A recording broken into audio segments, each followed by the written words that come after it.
as काय दिले बघा in this numerical. A parallel plate capacitor has plate area A. Separation between plate is D. It is charged to potential difference V naught. The charging of battery is then disconnected.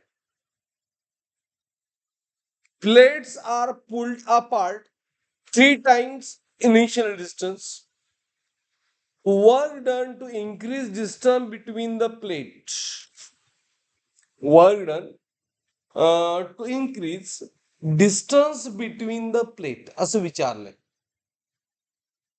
Okay, as work done nothing but potential energy find करायची आपल्याला. तर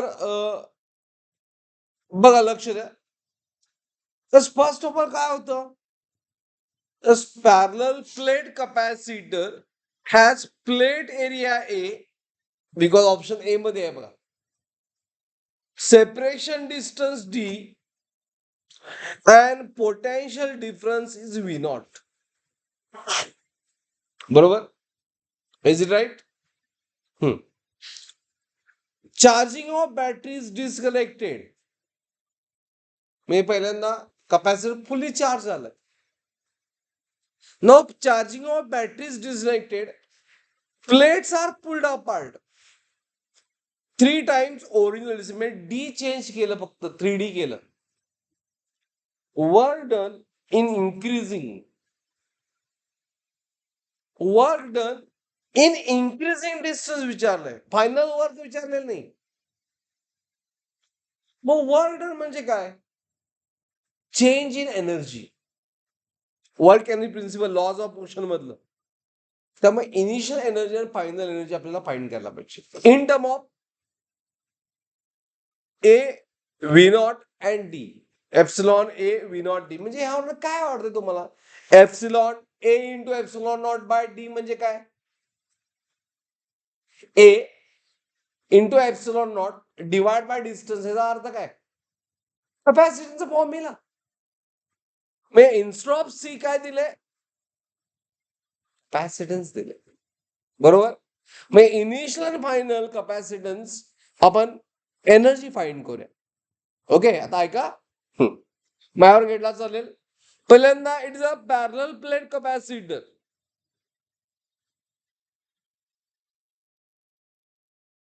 त्याचा potential V not आहे. Distance is D between them. Area plate is A. त्यामुळं याचं C not होणार A into epsilon not by D. आणि जी इनिशियल एनर्जी होणार half C not square, C not into V not square. Value put केल्यानंतर C not ची value आहे ए epsilon not V not square divide by 2D. इथं काय केलं मी, C not ची व्हॅल्यू पुट केली फक्त. घे इथं पर्यंत. हा, ही झाली आपली पहिली केस. आता हा कम्प्लिटली चार्ज झालाय म्हणून याला एक चार्ज क्यू आला, क्यू इनिशियल. आता after charging it is disconnected and disconnect केल्यानंतर distance between the plate increase. म्हणजे D1 म्हणतो मेला, हे 3D झालं. एरिया सेमच आहे. चार्ज इनिशियल जर चार्ज, बर ठीक आहे, मी माझ्यावर घ्या. बट पोटेन्शियल चेंज होणार, ह्याला मी V1 म्हणतो, बिटवीन द प्लेट. मग न्यू कॅपॅसिटी काय येणार? सी नॉट, C1 म्हणतो याला. A epsilon naught, A epsilon not by D1 म्हणजे ए एप्सिलॉन नॉट बाय D1 म्हणजे 3D. D1 म्हणजे 3D. Is it right? आता आपल्याला V1 फाइंड आणि हा मला अंडरस्टँडिंग फक्त V1 फाइंड करणं एवढंच आहे. V1 कसं फाइंड करणार सांग? ज्यावेळी आपण capacitor, when we capacitor is disconnected for after charging, when capacitor are disconnected from battery, and after that distance between the plate increase. So in that, is it charge lost? Charge loss होत नाही, charge आहे तर राहतोय, unless we connected to other device. त्यामुळं charge remains same in both cases. असल्या when capacitor is fully charged,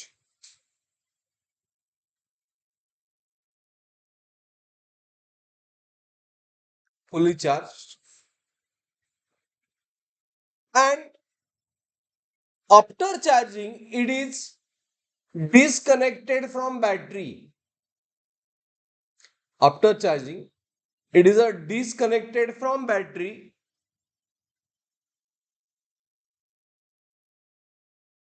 Then distance between plate is increased.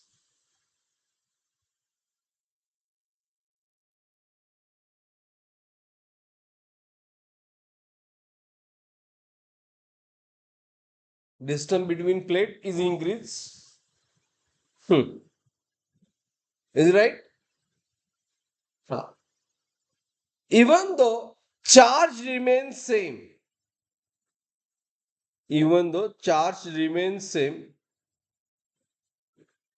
so Q final is equal to what? Q initial. याच्यावरनं आपण V1 find करायचं. मग Q final काय? C1 charge, Q is CV, and it is Q initial C naught V naught. C1 ची value किती आहे? A epsilon naught by 3D into V1 and C naught A epsilon naught by D into V naught. बरोबर आहे की नाही? So else what get cancel? तेव्हा V1 किती आलं? As how much V1? It is a 3 V naught. V1 is 3 V naught. Got it? मग final energy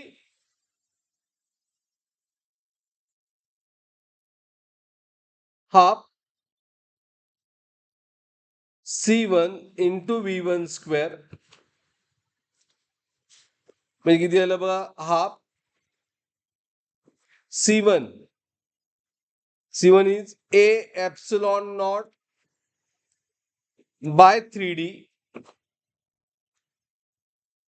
V1 is 3 V naught square.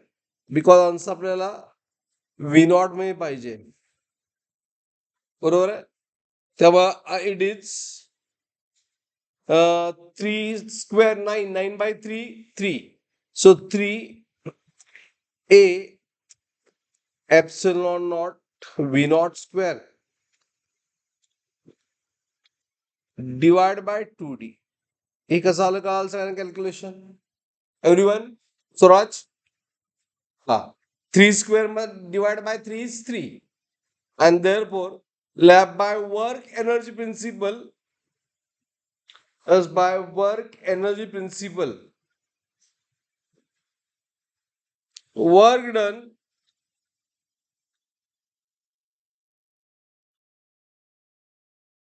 as work done विचारलंय is equal to change in KE, change in potential energy म्हणजेच U final minus U initial. आता U final किती आहे 3 A epsilon naught V naught square by 2D and U initial किती आहे as U initial is A into epsilon naught V naught square V naught square into what? Divide by 2D. Thus common काय घेणार A epsilon naught V naught square divide by 2D common घेतलं पहिल्या term मध्ये राहिलं 3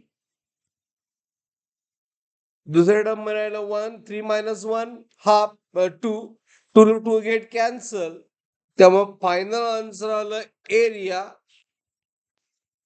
epsilon naught V naught square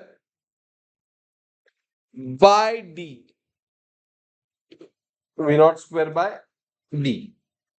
Nothing but which option? Epsilon A V naught square by D, nothing but D is option. This problem का आला?